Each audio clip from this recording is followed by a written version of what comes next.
Son zamanlar bir çox vətəndaşlar kreditlərin ödəniş tarixinin dəyişdirilə bilməsi ilə maraqlanır.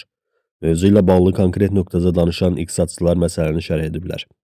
İqtisadçı Xalid Kərimli bildirib ki, kreditin ödəniş vaxtını dəyişmək mümkündür, lakin bu, kredit verən qurumun razılığı ilə həyata keçirilə bilər.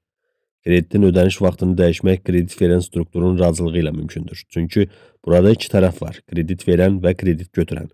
Bankın razılığı ilə ödəniş tarixini dəyişmək mümkündür və bu proses restrukturizasiya adlanır. Banklar adətən buna çox da həvəsli olmurlar, yalnız məcbur qaldıqda bu addım atırlar.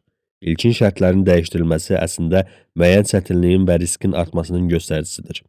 İqtisadçı ekspert Əkrəm Həsənov isə qeyd edib ki, bu dəyişiklik yalnız bank və ya bank olmayan kredit təşkilatları ilə razılaşdırıldıqda mümkündür. Əgər kredit müqaviləsində hər ayın 3-ünə qədər ödəniş nəzərdə tutulubsa, deməli, məhz o tarixədək ödəniş edilməlidir. Qrafikdə hansı gün göstərilibsə, o tarix əsas götürülür. Gecikmə olarsa, hətta 1-2 gündə olsa, bu kredit tarixçəsində görünür. Düzdür, 1-2 gün gecikməyə görə ciddi problem yaranmır, lakin hər bir halda bu gecikmə hesab olunur və tarixçəni korlaya bilər.